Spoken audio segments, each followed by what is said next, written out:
Assalamualaikum warahmatullahi wabarakatuh. Waalaikumsalam warahmatullahi wabarakatuh. Salam guru penggerak. Perkenalkan, saya Tina Marlina Julita, calon guru penggerak angkatan 6 dari Kota Payakumbuh, Provinsi Sumatera Barat. Kali ini saya akan mewawancarai salah seorang pemangku kepentingan di salah satu satuan pendidikan, yaitunya SDN 06 Payakumbuh. Yakninya bersama Bapak Safriadi SPD selaku Kepala Sekolah di SDN 06 Payakumbuh. Selamat pagi Bapak. Selamat pagi. Bagaimana kabarnya hari ini Pak? Alhamdulillah sehat walafiat, tidak kurang satu. Baik Pak, terima kasih Pak sebelumnya atas waktu yang sudah diluangkan kepada saya. Sama-sama. Ada beberapa pertanyaan nanti yang akan saya tanyakan kepada Bapak. Baik. Yang pertama yaitu bagaimana Bapak dapat mengidentifikasi kasus-kasus yang merupakan dilema etika atau rujukan moral. Maksudnya di sini yaitu apakah pernah Bapak menghadapi sebuah kasus yang bertentang, yang saling berhadapan, yang memiliki sama-sama benarnya yang selama Bapak pimpin? Benar Bu, ini terjadi pada kelas 2, bahwasanya di kelas 2 itu seorang guru pernah menegakkan disiplin. Menurut orang tua itu agak keras, namun di sisi orang tua ini menyangkut harga diri anaknya. Dia menganggap disiplin seperti ini tidak pantas dilakukan pada anak. Jadi saya ambil aja keputusan, kedua-duanya dianggap sama-sama menegakkan kebenaran. Jadi saya cari solusi jalan keluarnya dengan mempertemukan wali kelas tersebut dengan orang tua. Itu. Baik Pak, terima kasih. Lalu bagaimana Bapak menjalankan mengambil keputusan di sekolah Bapak, terutama untuk kasus-kasus di mana ada dua kepentingan yang sama-sama benar, sama-sama mengandung nilai kebajikan. Dalam masalah ini misalnya Bapak kepentingan sama-sama penting dan memiliki nilai yang baik kedua-duanya. Begini Bu, ini juga terjadi di antara teman-teman di sekolah, kawan-kawan di sekolah. Mereka itu sama-sama punya kepentingan yang sama. Kemudian tentu kita solusinya adalah sama-sama menjalankan kedua-duanya. Sebab kedua-dua kepentingan itu sama benarnya.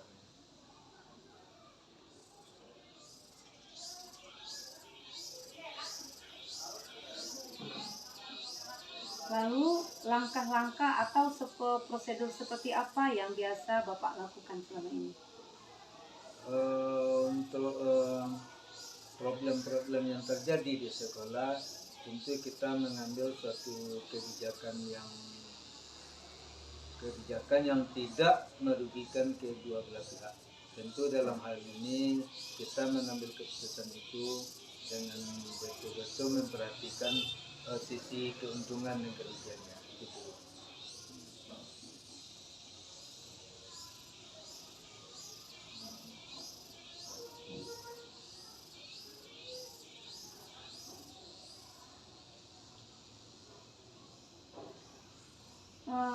Hal apa saja yang selama ini Bapak anggap efektif dalam pengambil keputusan pada kasus-kasus dilema etika? Untuk kasus-kasus dilema etika yang kita anggap efektif adalah apabila keputusan itu tidak merugikan salah satunya. Artinya keputusan yang kita ambil harus menguntungkan kedua belah pihak. Gitu.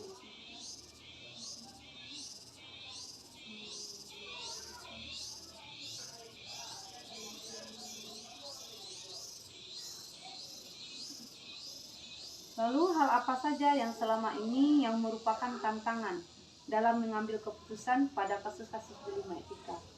Untuk kasus-kasus dilema etika yang menjadi tantangan, satu pihak bersekutu atau punya pendirian untuk mempertahankan pendapatnya. Nah, gitu.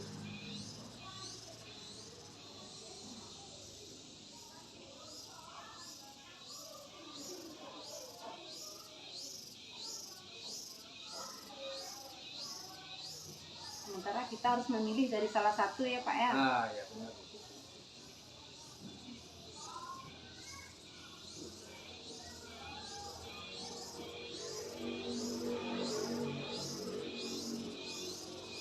Apakah Bapak memiliki sebuah jadwal tertentu dalam sebuah penyelesaian kasus? Apakah Bapak menjadwalkan untuk menyelesaikan kasus, atau ketika permasalahan itu ada Bapak menimbulkan ide untuk mengambil keputusan langsung? Selama ini kita belum menjadwalkan, Bu, tetapi kita menyelesaikan di saat kejadian tersebut. Tentu di sana kita mengambil keputusan terbaik ya untuk kasus tersebut.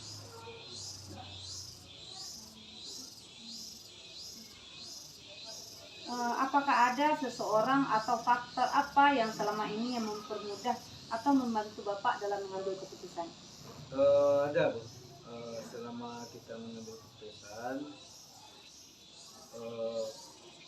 dalam penyelesaian masalah tersebut, kedua belah pihak biasanya mau untuk berdamai.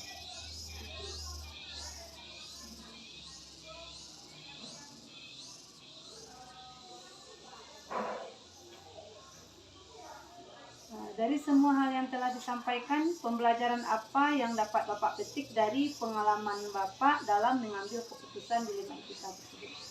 Pengalaman yang bisa kita ambil adalah adanya tumbuh kebesaran jiwa di dalam sekolah kita. Si A ataupun si B yang kita selesaikan, masing-masingnya punya kebesaran jiwa untuk mau berdamai. Baik Pak, terima kasih atas jawabannya Bapak ini. Semoga bermanfaat untuk kita semua dan dapat dipetik pelajarannya. Dan terima kasih banyak Pak atas waktunya. Assalamualaikum warahmatullahi wabarakatuh. Waalaikumsalam warahmatullahi wabarakatuh.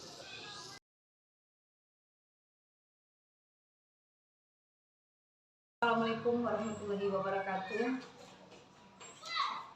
Kali ini saya akan mewawancarai Kepala Sekolah SDN 41 Payakumbuh, yaitunya bersama Ibu Nurita SPB.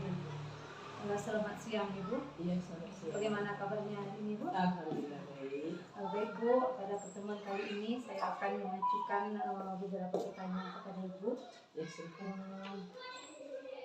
Yang pertama yaitu selama Ibu memimpin, bagaimana Ibu dapat mengidentifikasi kasus-kasus yang merupakan dilema etika atau bujukan moral? Yang mana maksudnya di sini yaitu apakah Ibu pernah mendapatkan dilema dalam menyelesaikan sebuah kasus? Baik, bismillahirrahmanirrahim. Assalamualaikum warahmatullahi wabarakatuh. Terima kasih atas kedatangan di sekolah ini ya. Yang namanya masalah kalau kita hidup, bismillah kata orang pasti ada ya.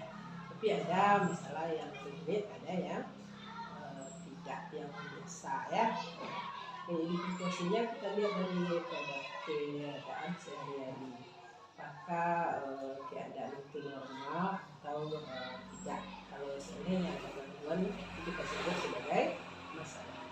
Begitu ya, indikasinya menurut pendapat itu.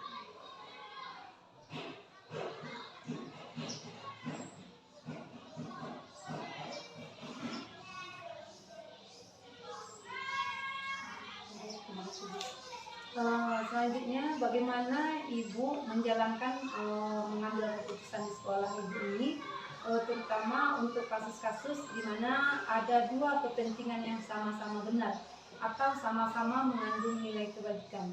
Bagaimana cara Ibu untuk menentukan keputusan tersebut? Oh ya, baik.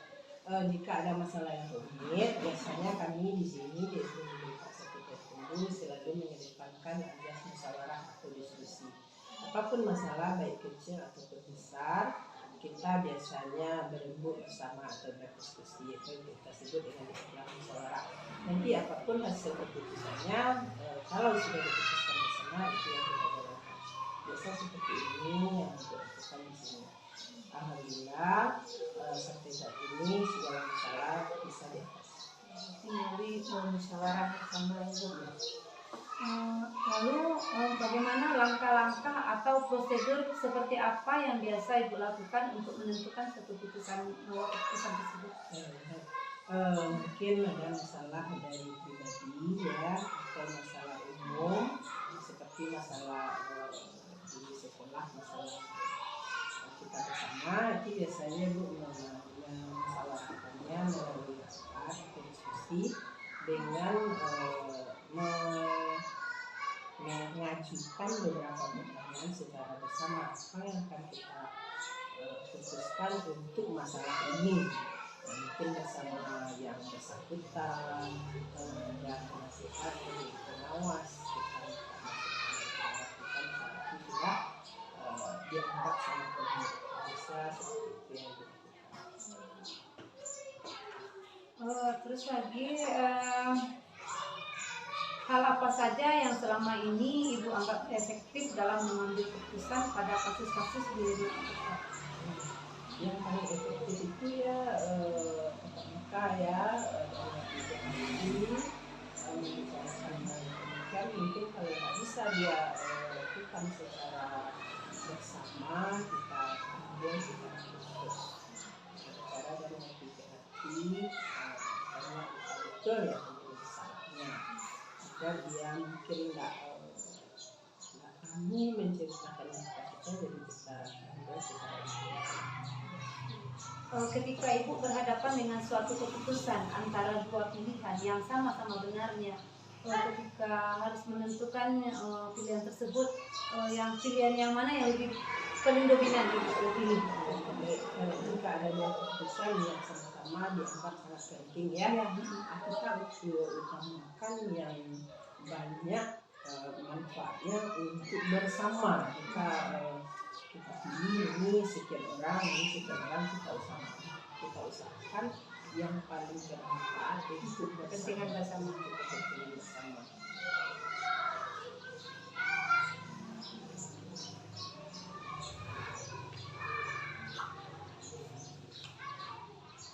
Apakah Ibu mendapatkan tantangan dalam menentukan suatu keputusan?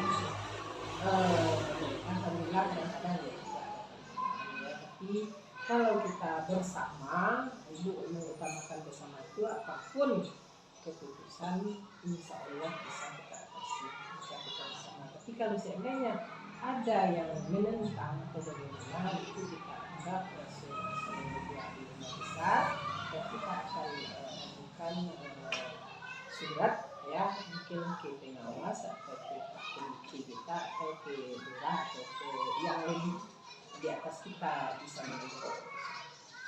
Apakah bisa Ibu ceritakan sedikit tentang apa saja tantangan itu misalnya? Oh gitu ya. Baik. Alhamdulillah kemarin ada sedikit masalah ya yang tidak bisa diselesaikan di sekolah bersama orang tua. Karena ini menyangkut ya, bagaimana mungkin kalau dari yang Nanti dalam mengambil keputusan ini Ibu memikirkan juga nanti apakah nanti ini termasuk ke kriminalnya, apakah ini termasuk uji publiknya nanti, atau uji regulasi, Ibu memikirkan itu juga. Iya, kita kan mengutamakan keamanan lebih-lebih untuk keluarga sekolah kita. Tapi kalau kita udah nggak bisa lagi, tentu kita harus bisa kerjasama dengan pihak yang lebih berarti Ibu juga menguji segi regulasi begitu. Dalam menyelesaikan atau dalam menentukan keputusan ini suatu masalah tersebut, apakah Ibu langsung memberikan keputusan di waktu itu atau memberikan menyusun jadwal tertentu untuk menyelesaikan satu masalah? Jika masalah itu dianggap rumit atau belum bisa dipecahkan saat kita lakukan diskusi, itu pasti tengah waktu. Misalnya besok lah ya ini mungkin pikirlah dulu atau bagaimana, itu pasti kasih waktu untuk bisa menerimanya dengan ikhlas dan lapang dada. Mungkin kita kasih waktu sehari atau 2 hari setelah kita musyawarah atau setelah kita diskusi.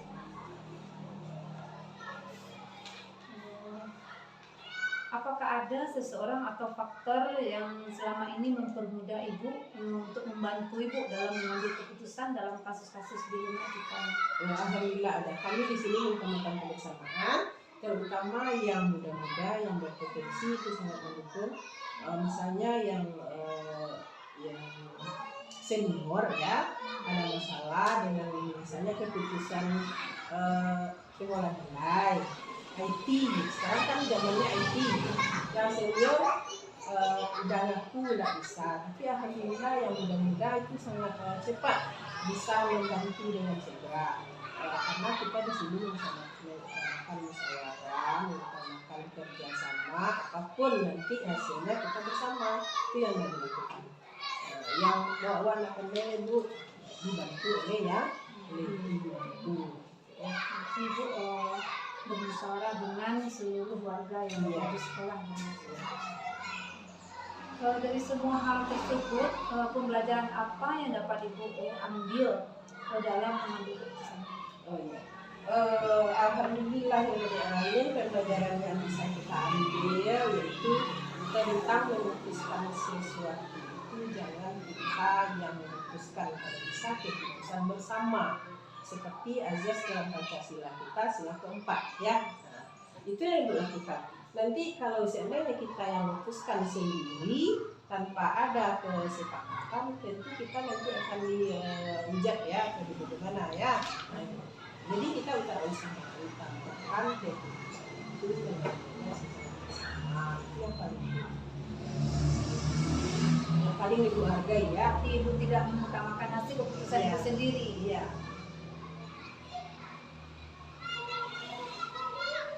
Tidak mengutamakan pendapat sendiri ibu ya. Iya. Kita sendiri jawab. Ibu, terima kasih atas wawancara hari ini dan juga atas waktu yang diberikannya. Semoga ini semoga bermanfaat juga untuk kita semuanya dan dapat juga dipetik oleh Terima kasih banyak. Assalamualaikum warahmatullahi wabarakatuh. Waalaikumsalam warahmatullahi wabarakatuh.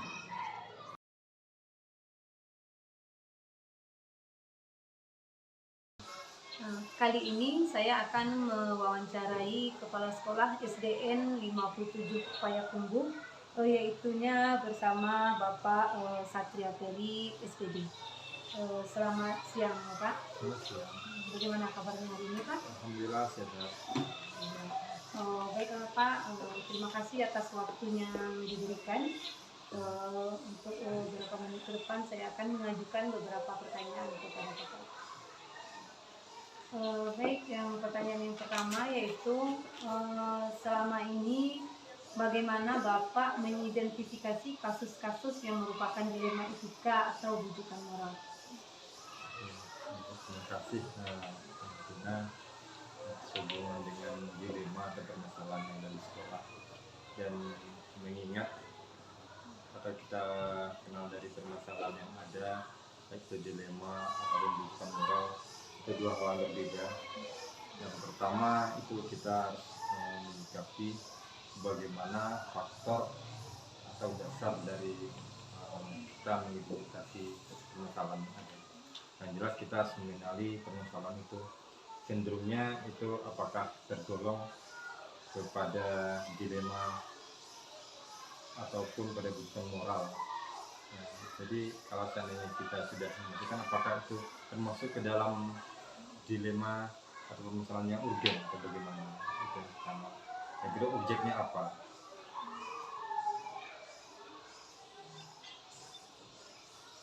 Itu secara garis besar itu yang harus kita lakukan bersama. Baik Pak, terima kasih. Lalu bagaimana Bapak menjalankan mengambil keputusan di sekolah Bapak ini, terutama kasus-kasus di mana ada dua kepentingan yang sama benar atau sama-sama mengandung nilai kebajikan. Maksudnya ketika Bapak dihadapkan dalam suatu masalah dan harus menetapkan dengan dua pilihan yang sama-sama benarnya, bagaimana cara Bapak untuk mengambil keputusan tersebut, memilih dari salah satu tersebut? Setiap keputusan yang akan kita ambil yang pastinya kita lakukan dengan langkah musyawarah. Kita lakukan atau kita rangkul guru senior dan guru junior dan kita rapatkan. Permasalahan itu benar kedua-duanya, yang tidak bertolak belakang, tapi kita harus memilih mana pendapat yang harus kita ambil untuk masalah tersebut. Dan langkah-langkahnya itu disampaikan tadi, kita rapatkan dengan guru baik guru senior dan guru junior, dan mana hal yang lebih tepat, karena keduanya pendapat itu walaupun juga benar adanya.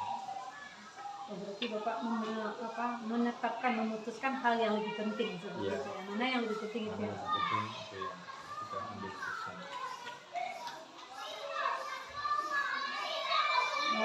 Bagaimana langkah-langkah atau prosedur seperti apa yang biasa Bapak lakukan dalam mengambil keputusan langkah-langkahnya seperti apa Bapak? Langkah-langkah yang akan kita ambil dalam penyelesaian atau pengambilan keputusan itu sudah saya sampaikan tadi. Setelah kita mengidentifikasi permasalahan dan kita akan berkomunikasi lebih awal dengan guru senior, dan kita mengundang semua guru termasuk operator dalam rapat. Dalam rapat dulu kita bicarakan, kita sampaikan permasalahan yang ada, dan keputusan pun kita ambil secara bersamaan. Dan hal yang terpenting sekali itu keputusan kita ambil dan kita bertanggung jawab secara bersama-sama. Berarti Bapak juga memikirkan nanti akibat dari keputusan yang diambil tadi. Hal apa yang selama ini Bapak anggap efektif dalam mengambil keputusan pada kasus-kasus di rumah? Khusus untuk dilema etika ini yang menjadi acuan acuan keputusan itu, kita sudah memikirkan hal-hal atau efek dari hasil keputusan tersebut, dan setiap yang kita lakukan itu kita lakukan secara bersama-sama, kita tetapkan bersama-sama. Dan kalau seandainya dalam perjalanan keputusan itu akan berubah, kita lakukan lagi dalam bentuk rapat. Koordinasi itu yang sangat penting dalam pelaksanaannya.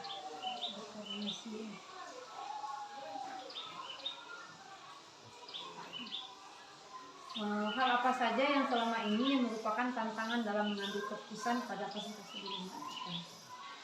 Dalam kasus dilema etika ini tantangan terberat yaitu adanya salah satu dari yang menyampaikan pendapat bahwasannya pendapatnya masih benar.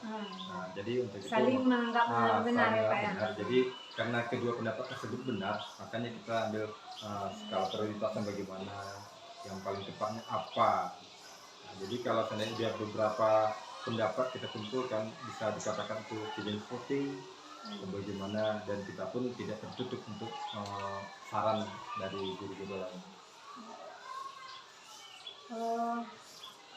Apakah dalam menentukan keputusan ini Bapak menyiapkan jadwal untuk penyelesaiannya, atau langsung di saat permasalahan itu Bapak menyelesaikan? Baik mengenai jadwal atau waktu yang ditentukan, sebenarnya kalau permasalahan kalau betul-betul urgent kita akan laksanakan, kita rapatkan, kita bicarakan langsung pada waktu itu. Tapi kalau seandainya tidak, kami di sekolah membuat sebuah program yang mana setiap hari Senin minggu pertama, minggu ketiga kami melakukan rapat bulanan, rapat mingguan yang dilaksanakan 2 kali dalam sebulan.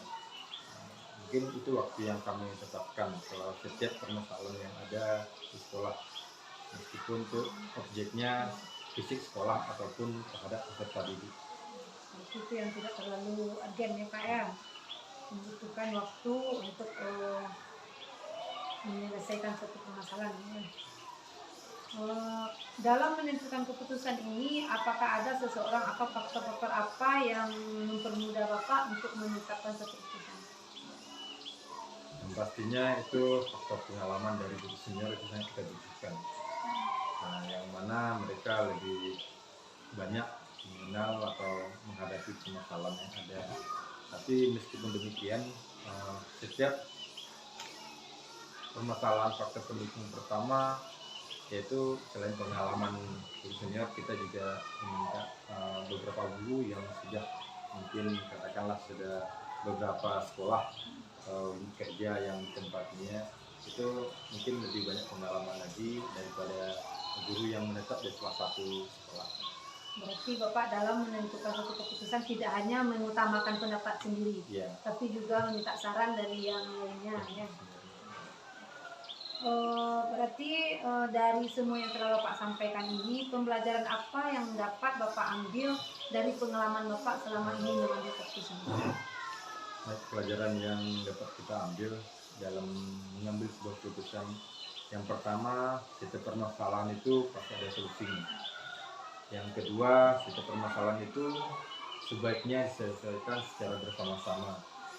Meskipun itu kita akan melibatkan nanti stakeholder yang ada selain dari pihak atau keluarga di sekolah.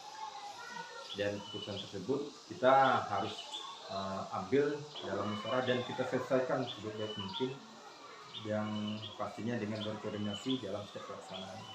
Berarti selain itu juga Bapak pasti juga akan memikirkan juga apa konsekuensi dari keputusan yang akan diambil. Baik Pak, terima kasih atas waktu yang diberikan. Semoga hasil wawancara ini bermanfaat untuk kita semua, terutama untuk saya sendiri. Dan terima kasih banyak. Assalamualaikum warahmatullahi wabarakatuh. Waalaikumsalam warahmatullahi wabarakatuh.